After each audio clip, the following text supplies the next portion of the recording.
कानूनी जमा ऐसे ही मिलेगा, कार्य करेंगे क्या इस संबंध तभी में कानूनी जमा भी मिलेगा, बिना कार्य किए वो भी नहीं मिलेगा।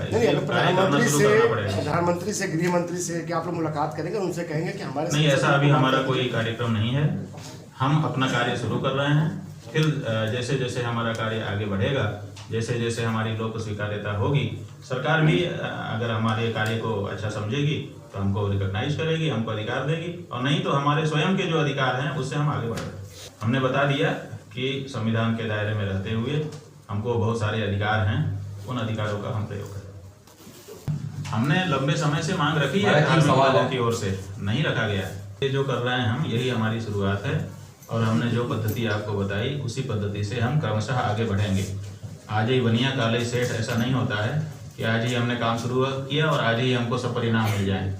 हम खड़े हो गए, आज हम जगतगुरु शंकराचार्य जी के रूप में ये घोषणा कर रहे हैं। पहले हमने जो घोषणाएं की थी वो एक सन्यासी के रूप में की थी, हमारे सीमित उस समय सामर्थ्य थे। आज हमारा सामर्थ्य जो है उसके अनुसार अभी हम एक उपक्रम आरंभ कर रहे हैं, और इस उपक्रम के आरंभ होने पर क्रमशः हम आगे बढ़ेंगे और अपने लक्ष्यों को प्राप्त करेंगे।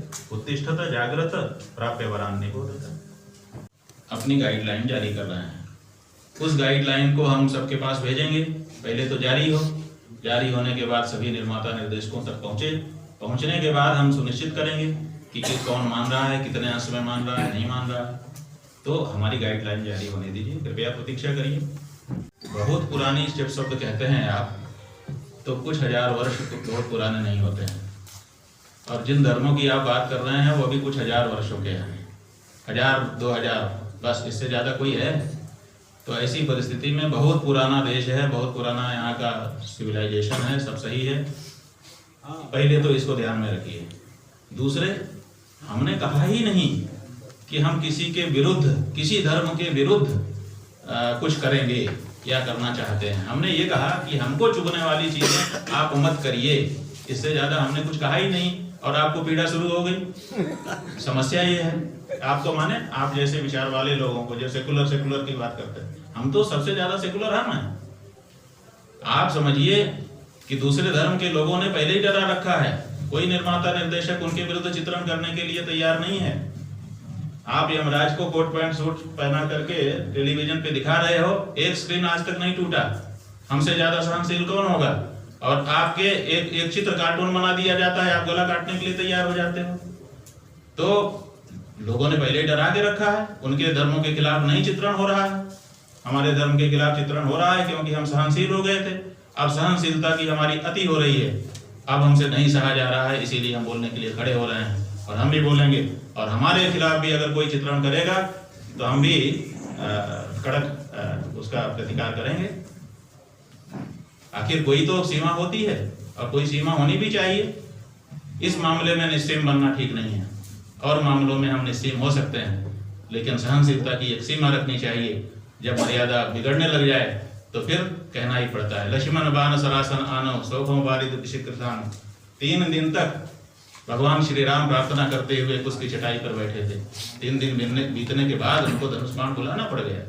तो ऐसे ही एक समय होता है, हमने सब सहा, लेकिन जब बहुत अधिक हो रहा है तब अब कहने के लिए खड़े हो रहे हैं, और कहेंगे, और आपको नहीं करने देंगे। आप ये मत समझिए कि हिंदू समाज नपुंसक है। पौरुष हमारे अंदर है, सहनशीलता अगर हमारे अंदर है तो पौरुष भी हमारे अंदर है।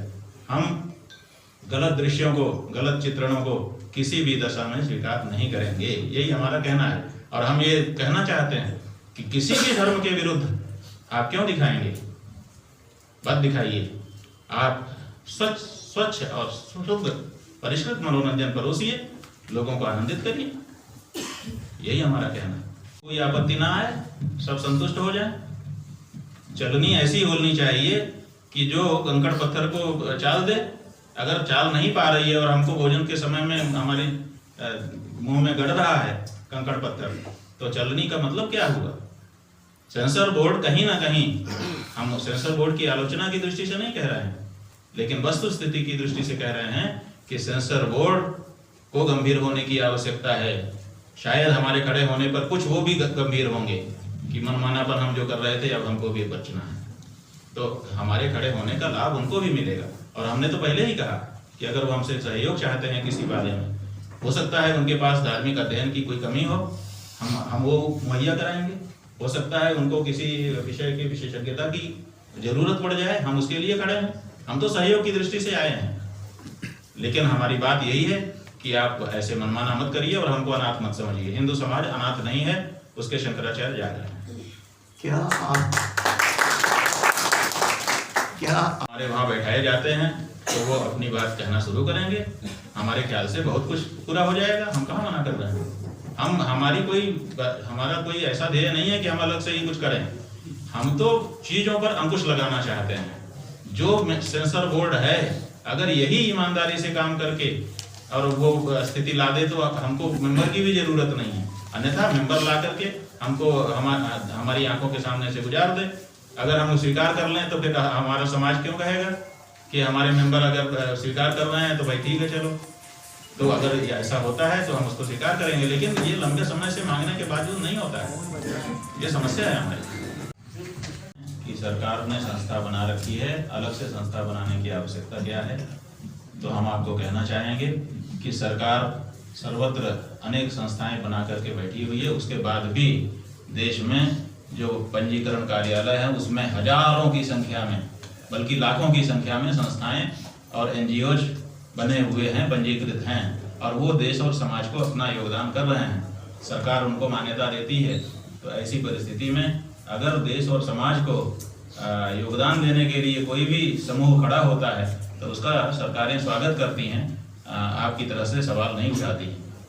तो हमारा जो योगदान है उस देने के लिए क्यों आप मना करना चाहते हैं? क्या सवाल ही क्या है? प्राइवेट नमस मोड़ी होती है, उसके बाद भी हमने पहले ही बता दिया कि उसके बाद भी प्राइवेट सहयोग की उनको आवश्यकता पड़ती है।